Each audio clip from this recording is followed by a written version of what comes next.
अगर आप भी यूके या तो फिर कोई और अब्रॉड कंट्री में घूमने, पढ़ने, वर्क या तो फिर सेटल होने का प्लान कर रहे हैं या तो फिर चाह रहे हैं, सो आपको ये वीडियो ज़रूर देखना चाहिए। हो सकता है कि आपको कोई रिग्रेट से बचा ले। तो इंडिया में जब भी हम कोई ग्रोसरी बाय करने जाते हैं, हमें पता होता है कि वो वेजिटेरियन है या नहीं है, या तो फिर अगर नहीं भी पता है तो हम लोग वेरीफाई कर लेते हैं through red and Green Marc. But abroad में ऐसा नहीं होता है। कभी-कभी कोई प्रोडक्ट पे लिखा होता है सूटेबल फॉर वेजिटेरियन, वीगन्स, और कभी-कभी कुछ भी लिखा नहीं होता है, बट वो प्रोडक्ट वेजिटेरियन भी होता है। इंडिया में हम ग्रोसरी बाय करने के time most of the time कभी इंग्रेडिएंट्स नहीं पढ़ते क्योंकि उसकी ज़रूरत ही नहीं पड़ती है।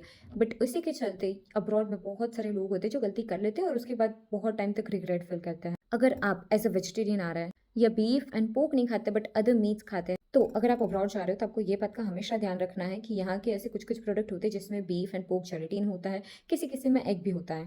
चाहे वो डेजर्ट हो, स्वीट हो, योगर्ट हो या कोई और चीज़ें, आपको हमेशा ये चीज़ का ध्यान रखना है। हमेशा इंग्रेडिएंट्स चेक कीजिए एंड उसके बाद खरीदिए, क्योंकि अगर आप वेजिटेरियन हैं या बीफ एंड पोर्क नहीं खाते तो ये आपको बहुत बड़ी गलती से बचा सकता है। आपको जो 2 बातें याद रखनी है वो cheese burger means beef burger in UK and ham burger in abroad like US, Canada and European countries, it's a beef burger. So cheese and ham burger is a beef burger, not a vegetarian burger, okay? और दूसरी बात कि अगर आप बहुत strictly follow करते हैं तो वो भी याद रखिए कि आप कहीं से भी कुछ भी नहीं खा सकते, क्योंकि वो लोग सेम तेल में फ्राई करते हैं। सो आपको हमेशा ध्यान रखना है वो चीज़ का। Comment food and I will send you the list in your DM, जो आपको ये बताएगा कि एज अ वेजिटेरियन या तो फिर अगर आप बीफ एंड पोर्क अवॉइड करते हो तो आपको ऐसी कौन सी चीज़ है जो पूरी तरीके से अवॉइड करनी है। मैं आपके इसके प्रॉपर नाम भेजूंगी जो हमेशा लोगों को नहीं पता होता है कि ये मीट से बना होता है। Thank you so much for watching. Bye bye.